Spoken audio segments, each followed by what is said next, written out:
Bienvenue dans ce nouveau numéro de Station Europe. On va s'intéresser aux Français de Bruxelles. C'est la communauté étrangère la plus importante dans la capitale européenne.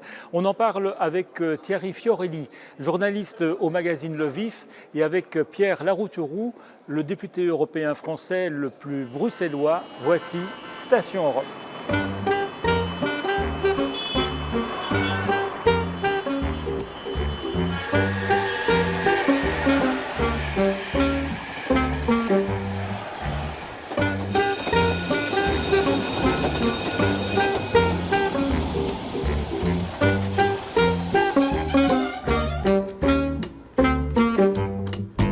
On se retrouve sur le plateau du Parlement européen à Bruxelles. Et d'abord, je vous présente Thierry Fiorelli. Merci d'être avec nous. Merci, vous êtes journaliste au Vif et vous avez mené avec deux autres journalistes une grande enquête sur les Français de Bruxelles. Et un de vos articles s'intitule « Comment les Français s'emparent de Bruxelles ». Ça fait presque peur. Il ne faut pas avoir peur. En tout cas, il faut juste dire qu'ils ne sont pas là que pour se cacher derrière des maisons que personne d'autre pratiquement à Bruxelles ne pourrait s'offrir. En fait, de plus en plus, ils jouent des rôles importants à tous les niveaux de la société, dans tous les secteurs, parce que depuis maintenant 2006, outre qu'ils sont devenus la première communauté étrangère de Bruxelles, c'est une des communautés en fait qui se sent le plus concernées par le fonctionnement même de la société bruxelloise et qui donc du coup s'y est impliquée. Et l'a influencé beaucoup, à différents niveaux. Donc on peut dire que Bruxelles se francise, en fait, au sens vraiment venant de France, pas côté néerlandophone, les francophones ou autres. En fait, Bruxelles se francise de plus en plus depuis une petite vingtaine d'années, en fait.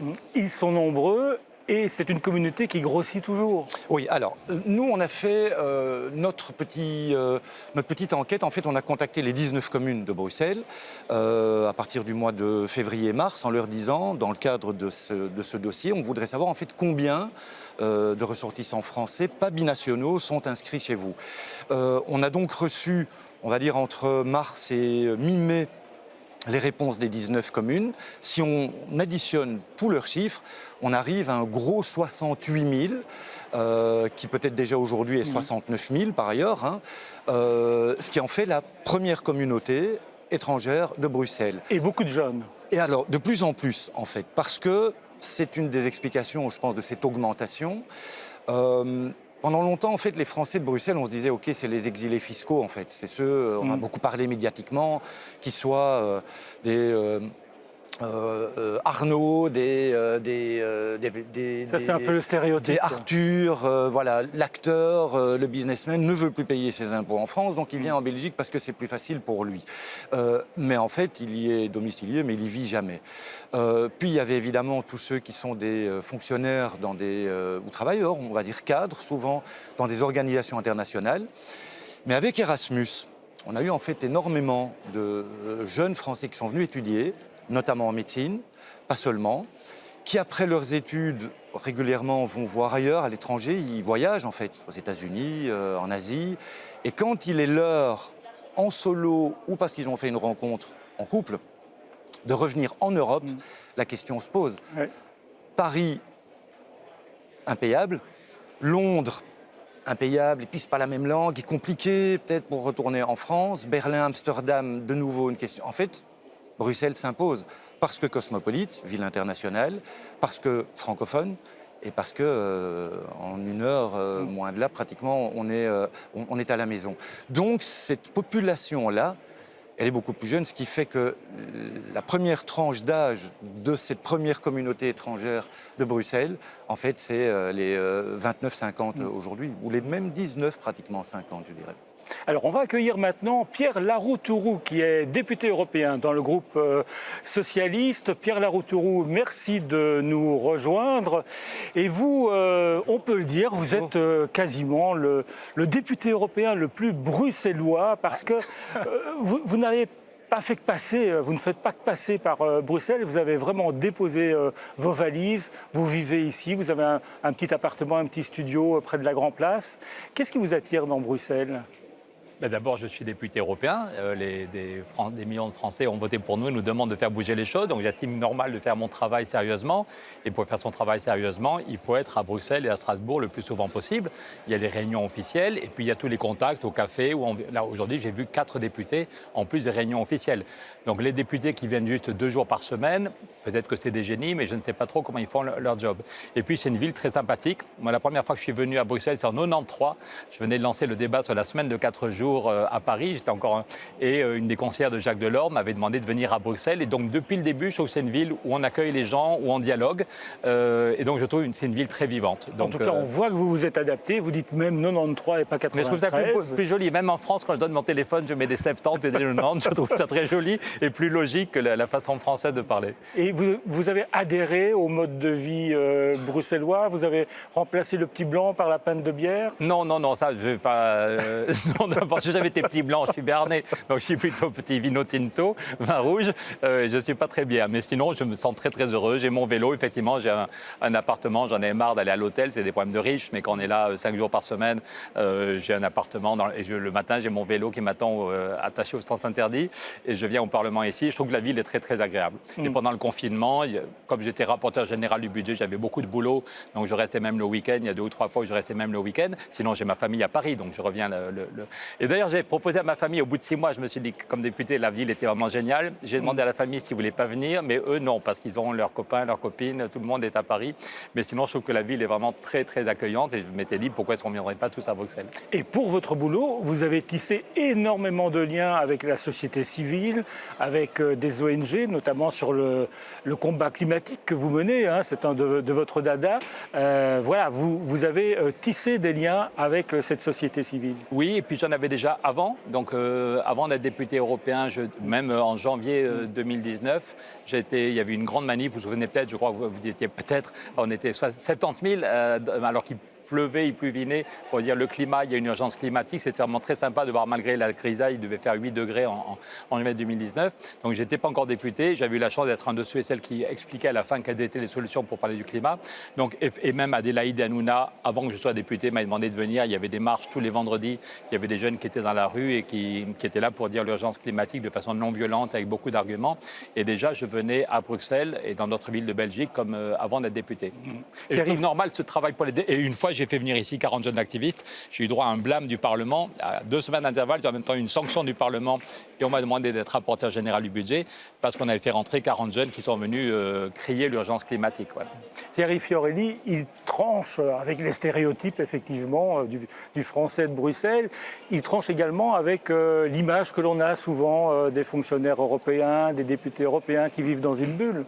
Tout à fait, puisque, et ça ne touche pas que l'immigration française, mais en fait on parle de plus en plus d'une middle class migration, hein, donc une migration intermédiaire, on va dire, qui fait que là où avant, tout en étant très qualifié par ailleurs cette migration, là où avant c'était réservé à ce qu'on peut appeler une élite économique, notamment dans les organisations internationales.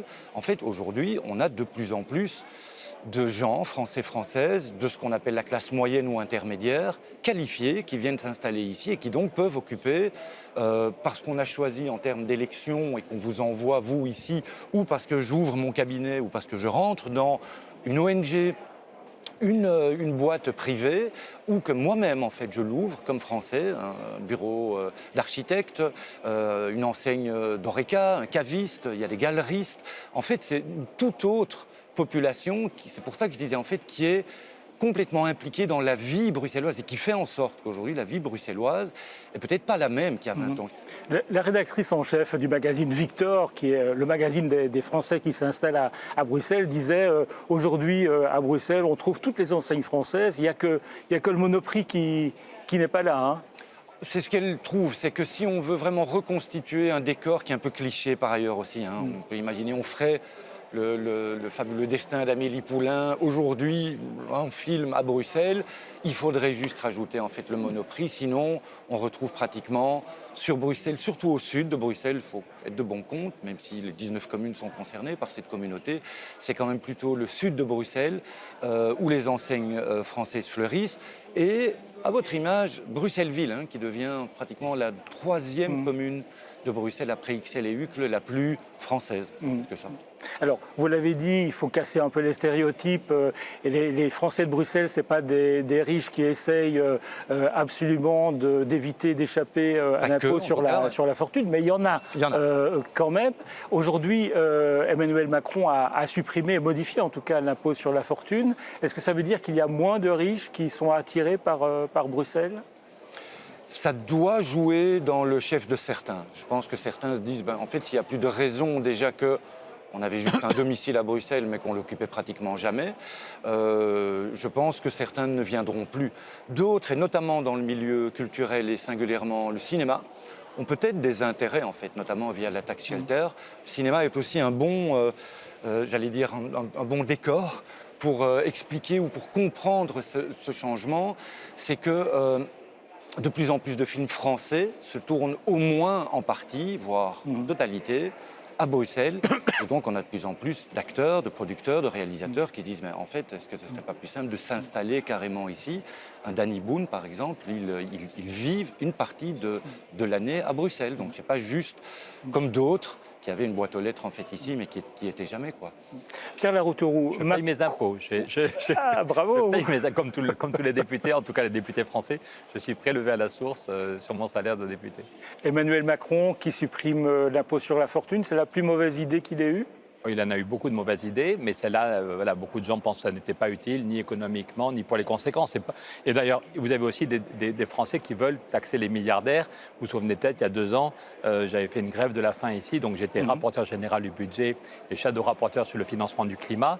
Et je dis que si on veut gagner la bataille du climat, il faut des milliards pour isoler les maisons, des milliards pour faire des transports en commun, pour aider les agriculteurs. Il y a aussi besoin d'argent pour les hôpitaux. En Belgique, comme en France, on n'a pas assez d'argent pour les hôpitaux. Et donc le Parlement européen, pas moi tout seul, avait dit qu'il fallait une taxe sur la spéculation. Tous, quand on fait des courses, même les gens qui vivent dans la rue à Bruxelles ou à Paris, on paye tous de la TVA. Même un SDF doit payer 5,5% de TVA pour acheter quelque chose à manger. Alors que sur les marchés financiers, c'est 0,0%. Donc le Parlement européen demande qu'il y ait une taxe sur la spéculation et c'est Emmanuel Macron qui bloque. Angela Merkel était d'accord, on a même été reçu par le pape François, Pedro Sánchez est d'accord et c'est Macron qui bloque. Un autre sujet, je vous ai apporté un graphique, sinon vous inquiéteriez. Je le savais, Pierre Laroutourou, vous êtes toujours accompagné d'un graphique. Mon but est de montrer que ce n'est pas mon opinion, mais que c'est juste une façon de comprendre la réalité. Ça, c'est l'évolution de l'impôt sur les sociétés. Quand j'étais petit, l'impôt sur les sociétés était à 50%. Quand il y avait des bénéfices, il y avait 50% qui allaient aux actionnaires, et 50% qui allaient pour payer l'école, les hôpitaux, la police, la justice. Et puis, depuis que l'Angleterre est rentrée, on baisse tous notre impôt sur les bénéfices. On est tombé à 19% l'an dernier, 19%. Alors qu'aux États-Unis, un pays qui n'est pas soviétique, depuis Roosevelt, je suis d'un parti qui s'appelle Nouvelle Donne en référence à Roosevelt, Roosevelt a fait un impôt fédéral à 38%. Donc de Roosevelt jusqu'à Trump, l'impôt était toujours à 38% aux États-Unis et chez nous, il est tombé à 19%. Et on nous dit qu'il n'y a pas d'argent pour l'école, il n'y a pas d'argent pour la santé, pour la recherche. Donc un des enjeux, c'est, et on va en parler l'année prochaine très fortement, j'espère que le virus va s'éteindre, j'espère qu'on va construire la paix en Ukraine et que le grand sujet, c'est où va l'Europe et comment est-ce que l'Europe prépare son avenir. Il faut de l'argent pour la santé, pour l'éducation, pour le climat. Et donc une des solutions, on a entendu les Gilets jaunes, ce n'est pas ceux et celles qui gagnent 1 000 ou 2 000 par mois qui doivent être taxés. Par contre, quelqu'un qui est trader et qui gagne 24 000 euros par mois, 24 000, peut-être qu'on peut lui demander un effort. Et ceux qui sont milliardaires, qui viennent à Bruxelles ou ailleurs, ceux qui sont milliardaires ou multimillionnaires, on peut leur demander un effort. Donc ça va être un des enjeux. Tous les Français ne viennent pas ici pour faire de l'évasion fiscale. Il y a des Français qui se battent pour la justice sociale. Alors, vous qui êtes bien intégré aujourd'hui à Bruxelles et en Belgique, vous devez adhérer aux idées de Paul Magnette, patron du Parti socialiste, qui veut à la fois taxer les riches, les très riches, et taxer également les sociétés qui font un petit peu trop de bénéfices. La réponse est oui. Moi, le fait qu'une entreprise fasse des bénéfices, je trouve ça bien. Une entreprise, c'est quelqu'un qui a une idée au début, qui crée, qui prend des risques. Et donc, au début, il faut plutôt l'aider. Mais quand une entreprise, hier, je parlais de Total, et ça va être pareil pour Engie et d'autres, fait des milliards, 16 milliards de bénéfices, 16 milliards de bénéfices l'an dernier, et déjà 7 milliards rien que pour le premier trimestre 2022, et que les hôpitaux en France sont en train de crever. Dans mon coin des Pyrénées, on a carrément fermé les urgences à Oloron, fermé. Donc, si vous avez un problème, il faut aller à Pau. Donc, il y a déjà 120 villes en France où il n'y a plus assez d'argent pour les urgences et on ne sait pas comment on va passer l'été. Donc, on peut demander, une entreprise qui fait 16 milliards de bénéfices, on peut lui demander un effort. D'ailleurs, en Espagne et au Portugal, nos amis sociodémocrates ont stoppé le prix de l'électricité.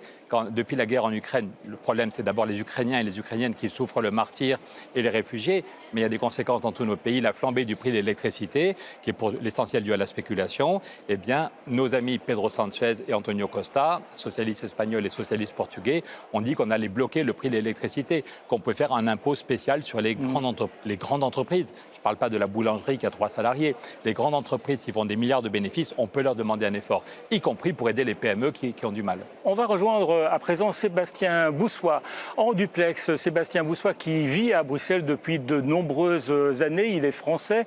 Merci d'être avec nous. Vous êtes politologue, spécialiste du Moyen-Orient. Comment vous avez atterri à Bruxelles? Alors j'ai atterri à Bruxelles en train. En réalité, ça fait 14 ans que j'ai quitté Paris, à l'époque où un certain président de la République avait dit « La France, tu l'aimes ou tu la quittes ». Et en fait, ça s'est finalement fait comme ça. Je suis arrivé à Bruxelles un week-end, je suis tombé amoureux de la ville, mais pas que. Et je suis finalement resté 1 an, 2 ans. Puis je me suis demandé après si j'allais retourner à Paris, les choses ayant évolué. Et finalement, j'ai vraiment décidé que mon nouveau pays, c'était la Belgique. D'autant plus que j'avais une grand-mère qui était flamande, que j'avais perdue il y a très longtemps. Et petit à petit, année après année, j'ai pu retricoter cette relation que j'avais en tant que Français à la Belgique. Et les Français de Bruxelles, ils vivent entre eux ou ils se mélangent? Je dirais que ça dépend. Il y a du communautarisme partout. Je rappelle que la première minorité à Bruxelles, quoi qu'en pensent certains, c'est les Français. Évidemment, c'est plus facile que pour d'autres. Je fréquente des Français, mais je fréquente aussi beaucoup de tout ce monde que l'on trouve à Bruxelles, des Européens, des extra-européens. Je trouve que c'est ça effectivement qui fait la richesse. Finalement, je vois de moins en moins de Français, mais au début, j'ai évidemment commencé par fréquenter les lieux où on trouvait le plus de Français. Et il se trouve qu'en fait, de plus en plus, c'est assez amusant, dans mon travail et dans mon quotidien, les Français en réalité reviennent vers moi. Soit c'est moi qui reviens vers eux, soit il y a de plus en plus de Français. Les lieux fréquentés par les Français de Bruxelles, c'est quoi? Les lieux que je connais qui sont fréquentés à Bruxelles, c'est la place Flagey et la place du Châtelain. J'oscille quand même un peu entre les deux, mais ce n'est pas forcément eux que je cherche systématiquement. En tout cas, je crois que c'est des lieux effectivement qui correspondent probablement assez bien aux Français et à ce qu'ils aiment. Et puis il y a aussi enfin la place Brugman, cette petite Paris au style très haussmannien, XL, et qui a un certain charme. Vous dites que vous êtes tombé amoureux de Bruxelles. C'est quoi qui vous a séduit? Moi, ce qui a séduit avant tout, ce qui m'a séduit avant tout, c'était déjà le fait de quitter Paris. J'ai tout fait dans une ville extrêmement saturée, extrêmement dense, avec un stress quotidien, des transports en commun que je trouvais très anxiogènes, et finalement un problème fondamental qui était que je me retrouvais entouré de Français à discuter de la France et discuter de problèmes français et de la place de la France dans le monde. Donc c'est intéressant, mais à un moment, ça réduisait un peu, je dirais, mon champ de perspective. Et depuis que je suis à Bruxelles, je suis largement plus tourné vers l'international, de par mon boulot et de par mes relations amicales et professionnelles.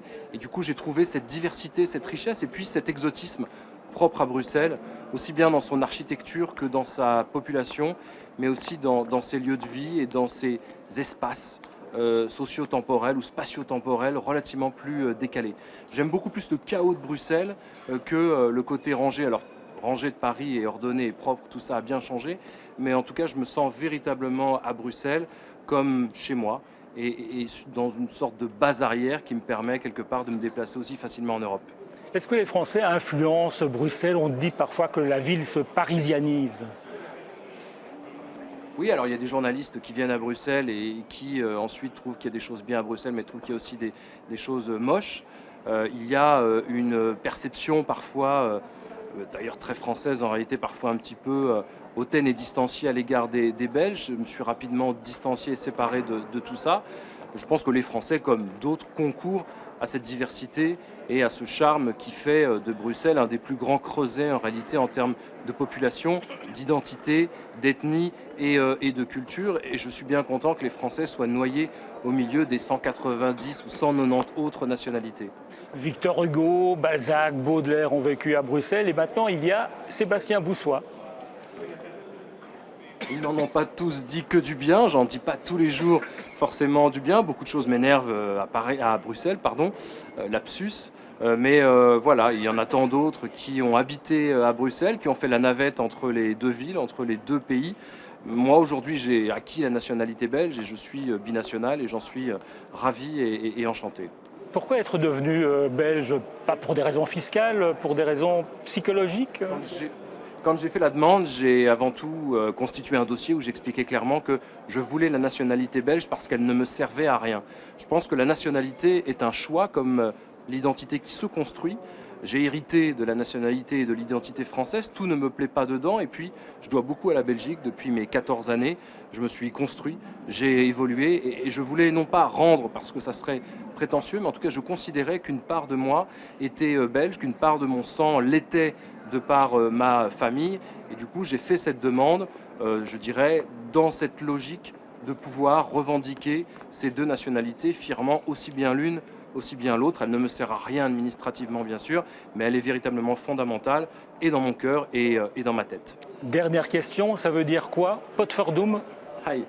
Voilà, alors mon niveau de néerlandais est tout à fait catastrophique, et j'ai promis à certains amis, encore dernièrement ce week-end, à une fête où je suis allé à Bruges, et je vais très très souvent en Flandre, j'ai promis de progresser, c'est pas très compliqué vu le niveau actuel. Mais je promets de faire un effort.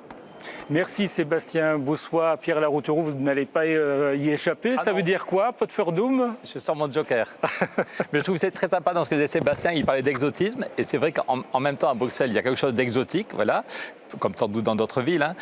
Et puis il y a quelque chose quand même de magique. Je pense que Bruxelles était déjà magique avant qu'il y ait le Parlement européen.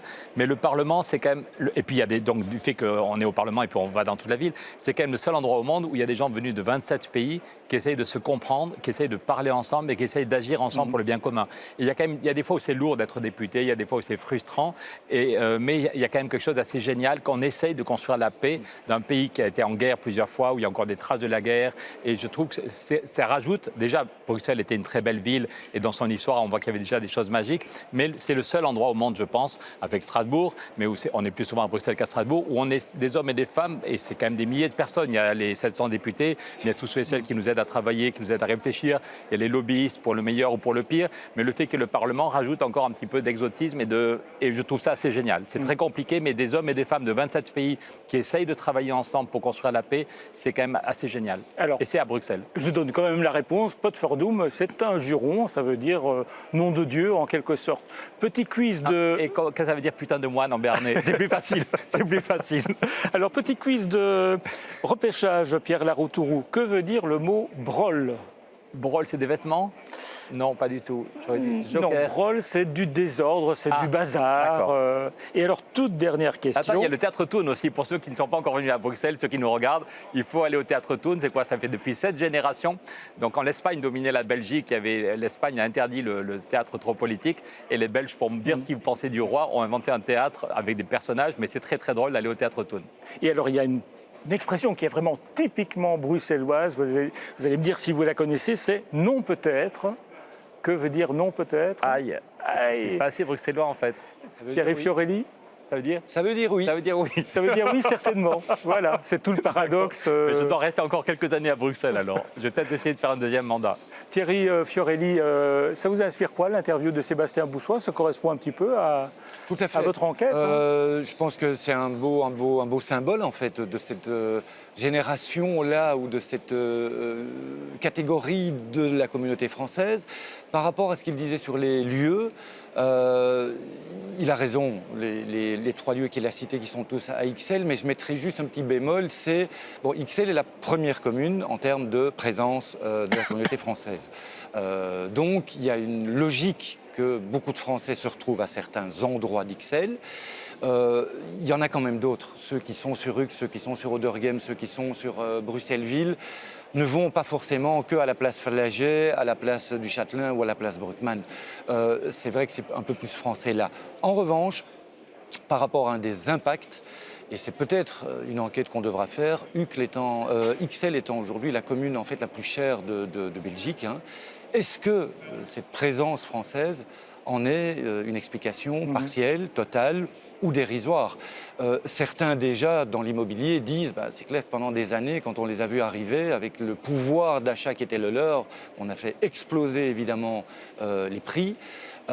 C'est pas forcément le cas avec cette nouvelle génération de Français qui arrive pas forcément avec plus d'argent, plus de pouvoir d'achat en fait ou de revenus que leur équivalent belge.